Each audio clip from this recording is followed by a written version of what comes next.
जबकि उस UGC guideline में ऐसा कुछ भी नहीं। मैं अधिवक्ता भी हूँ, पढ़ा लिखा आदमी हूँ, लोकसभा में प्रतिनिधि हूँ।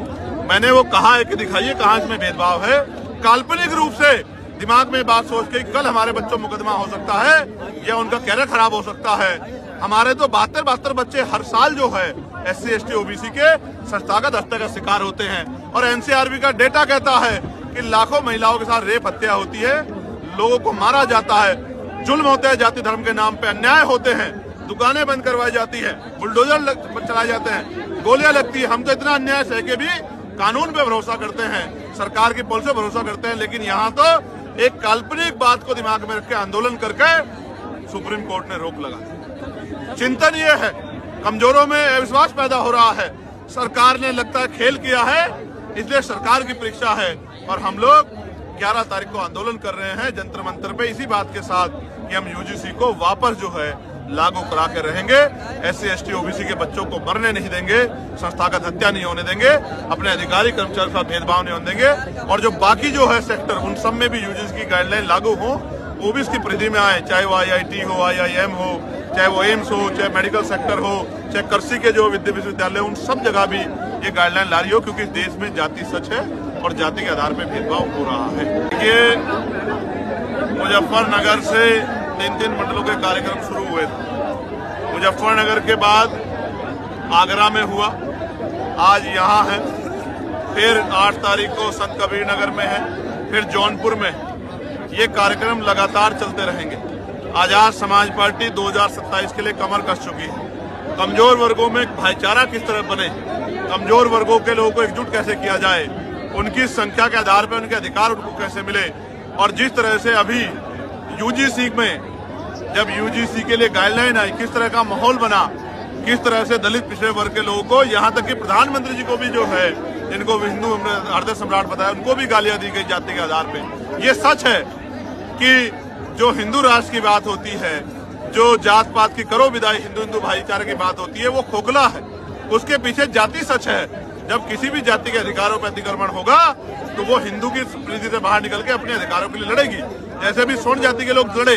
और जबकि उस यूजीसी गाइडलाइन में ऐसा कुछ भी नहीं। मैं अधिवक्ता भी हूँ, पढ़ा लिखा आदमी हूँ, लोकसभा में प्रतिनिधि हूँ। मैंने वो कहा है कि दिखाइए कहाँ इसमें भेदभाव है।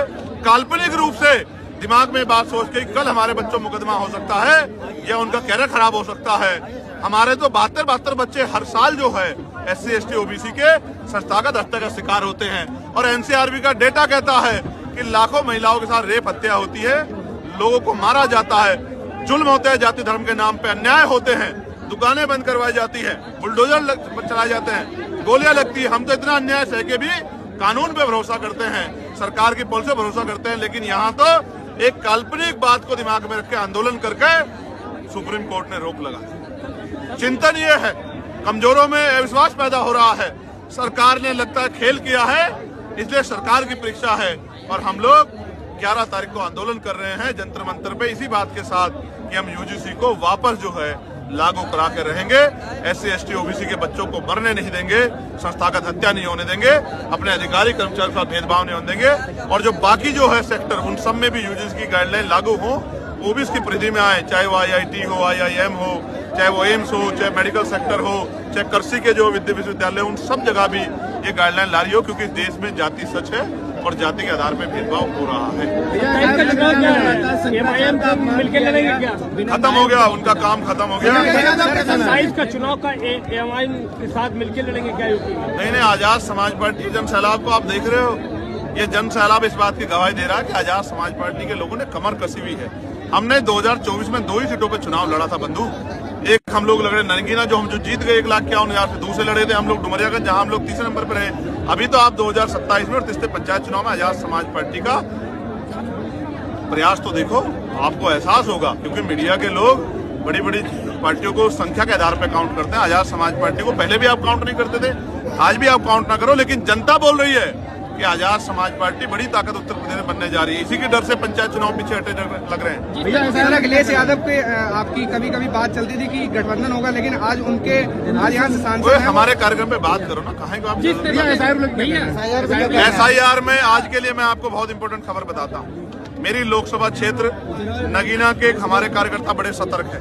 वहाँ एक सुरक्षित विधानसभा पड़ती है नेटोर से लगभग 30,000 आपत्तियों के फार्म चुपचाप रात को तहसीलदार के दफ्तर में आए। जब तहसीलदार साहब से पूछा गया तो उन्होंने कहा कि कल रात तक जब मैं ऑफिस बंद कर गया तब तक तो नहीं थे, तो फिर कहां से आ गए? सारे नाम एक एक व्यक्ति के नाम से 100 फार्म एक एक बूथ पे आपत्ति के भरे गए हैं। अभी तक उनमें नाम भी नहीं कि आपत्ति किसके खिलाफ है। ऐसा लगता है कि वो आपत्तियां बाद में जाति धर्म को देखकर भरी जाएंगी। और एक एक आदमी 100 फार्म, जिसको बुलाया गया, जिसका नंबर लिखा हुआ था, उसने कहा कि मैंने तो कोई फार्म ही नहीं भरा, ये तो मेरे सिग्नेचर नकली है। मैंने डीएम से बात की, मैंने एसडीएम से बात की कि भाई ये अन्याय हम लोग नहीं सहेंगे, ये वोट का अधिकार बाबा साहब अम्बेडकर ने अपने 4 बच्चों को कुर्बानी दिलाया है। अगर ये एसआईआर है, एसआईआर के नाम पे आप 30,000 वोट काटना चाहते हो कि 5 विधानसभा में लगभग 1.5 लाख जितने से हम जीते हैं, तो इस अन्याय को हम लोग अस्वीकार करते हैं। मैं अभी लेटर लिखूंगा, मैं सुबह उसको लिख के आया था, अब मैं उसको मेल करूंगा इलेक्शन कमिश्नर को और उनसे मांग करूंगा कि जो आपत्ति आ रही है उनको सार्वजनिक किया जाए। और जब तक आपत्ति पे जो है उसकी पुष्टि ना हो जाए, किसी भी एक भी वोट को काटा ना जाए, ये वोट बाबा साहब के 4 बच्चों कुर्बानी मिले, हम इसको जाने देंगे। मैं आपको जान के अचरज होगा, कभी ऐसा नहीं होता कि सप्ताह भर पहले, 6 दिन पहले, 5 दिन पहले सभा स्थल बदल दिया जाए। ये पूरा प्रयास ले किया जाता कि आजाद समाज पार्टी की जो संख्या बल इकट्ठा हो रहा है वो कम हो जाए, लेकिन ये नहीं जानते कि बाबा साहब अम्बेडकर, फूले, साहू, पेरियार और तमाम बहुजन महापुरुषों को मानने वाला कमजोर समाज जब जब अंगड़ाई लेता है तो बड़े बड़ों की कुर्सियां हिला देता है। इसने अंगड़ाई ले ली है। आप मैदान 13 किलोमीटर दूर कर दो या 30 किलोमीटर या 1300 किलोमीटर दूर, ये वहीं पहुंच जाएगा जहां जाके इसको अपनी शक्ति दिखानी है। और नौजवानों का जो सैलाब है, आप जानते हो ना कि जब 2014 में बीजेपी कब आई, कैसे आई कि नौजवान खड़ा हो गया था। आज नौजवान आजाद समाज पार्टी के लिए खड़ा है। ये नौजवान आज घर जब निकलेगा, गली बस्तियों में जाएगा, घर घर जाके हमारी पॉलिसी को बताएगा, हमारे पार्टी के संघर्ष को बताएगा, महापुरुषों संघर्ष को बताएगा, तो ये इनकलाब पैदा करेगा और आजाद समाज पार्टी के प्रति जन समर्थन पैदा करेगा, जो वोट के रूप में शक्ति देगा। जिस तरह से देखो, मैं महिलाओं के खिलाफ नहीं हूँ, मेरी बात को सुनो, मैं महिलाओं के खिलाफ नहीं हूँ, मैं पैसा देने के खिलाफ नहीं हूँ, महिला सशक्तिकरण के खिलाफ नहीं हूँ, लेकिन चुनाव से पहले 10,000 रुपए, 4,000 रुपए, 6,000 रुपए देकर जो वोट खरीदी जा रही है, ये लोकतंत्र की हत्या है। मैं एसआईआर में भी इसलिए खिलाफ था और मैं इन पॉलिसियों के खिलाफ। मैं कह रहा हूँ सरकार 5 साल पॉलिसी बना के 1000 क्या लाख रुपए गरीबों को, महिलाओं को, किसानों को, मजदूरों को दे, हम लोग उनका समर्थन करेंगे। लेकिन चुनाव के समय 2-3 महीने पहले देकर और इलेक्शन कमिश्नर की आंखों के सामने किस तरह वोट की लूट की जा रही है, ये किसी छिपा हुआ नहीं है। मैं स्पष्ट करना चाहता हूँ, ये वोट की चोरी बर्दाश्त नहीं की जाएगी।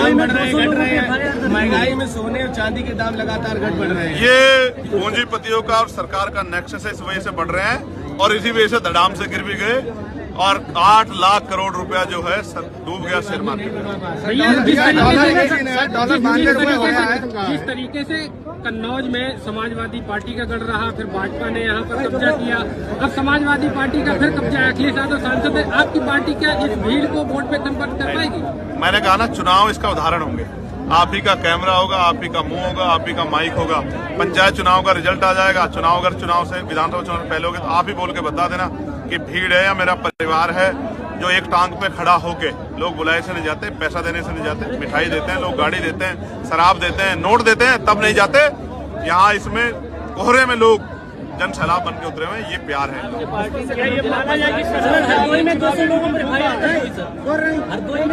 हरदोई के योद्धा डरने वाले नहीं है, झूठी एफआईआर से हम लोग नहीं डरते। मैंने अधिकार से बात की है कि इस अन्याय को हम लोग नहीं सहेंगे। अधिकारी ने विश्वास दिलाया कि ये दबाव में जो कार्रवाई होगी तो हम लोग उसको वापस देंगे। यूजीसी के समर्थन वाले जो कर रहे हैं आंदोलन पे डंडे लाठी डंडे बरसाए जा रहे हैं। देखो, सरकार उनकी है जो यूजीसी को रोकने के लिए आंदोलन कर रहे हैं, गाइडलाइन को, और जो यूजीसी के समर्थन में कर रहे हैं उन पर डंडे बज रहे हैं। उनकी दुकानें बंद करवाई जाए, जैसे शिवपुरी में, मध्य प्रदेश शिवपुरी में कुशवाहा समाज के लोग क्या, ये गलत है, ये लोकतंत्र की हत्या है, ऐसा नहीं होना चाहिए। सरकार जानबूझ के कर रही है। पूरा आंदोलन सरकार ने कराया क्योंकि सरकार ने सुप्रीम कोर्ट के आधार पर गाइडलाइन, आदेश पे गाइडलाइन बनाई थी, अपने मन से नहीं बनाई थी। उनकी वजह से हमारे बच्चे मरे, दलित पिछड़े वर्ग के, उनको कोई फर्क नहीं पड़ता। और आंदोलन बिल्कुल मंडल जैसा था, जैसे पिछड़े वर्ग के लोगों को अधिकार मिलने के बाद, उनके सशक्तिकरण की, उनके संरक्षण की, तभी कमंडल जो है अपना रूप दिखा देता है। ये किसी छिपा नहीं। मैं पिछड़े वर्ग के भाइयों कहना चाहता हूँ, वो आजाद समाज पार्टी के साथ खड़े हो जाएं, इस अन्याय को हम लोग जड़ से खत्म करें। बसपा से गठबंधन होगा सर आने वाले भैया? ममता बनर्जी ने, आप मत देखो आजाद समाज पार्टी की ताकत को, आप बालों से अपनी आंखों को ढक के रखो, आप ना देखने की कोशिश करो, लेकिन जनता आपको दिखा देगी। सर, अभी मायावती जी की तस्वीर आ गई थी और हम मुस्कुराने लगे थे। ममता बनर्जी ने ईसीआई को व्हाट्सएप कमीशन कहा है। क्या कहना है इस पे? देखिए, जिस तरह का जुल्म हम वहाँ देख रहे हैं, ईडी की कार्रवाई और तमाम चीजें और SIR में जिस तरह की चीजें मैंने आपको बताई, इससे तो लगता है कि सरकार चुनाव जीतने के लिए तमाम तरह के हथकंडे बना रही है। बताओ क्या करें। सर, मायावती जी की भी एक तस्वीर थी, बीच में वो उठा दी गई थी और आप एकदम से मुस्कुराने लगे थे और आप चुप हो गए थे। नहीं, चुप नहीं हुआ। मैं मुस्कुरा रहा था कि अगर बहन जी आशीर्वाद देती तो हम उनको प्राइम मिनिस्टर बना के जरूर बिठाएंगे।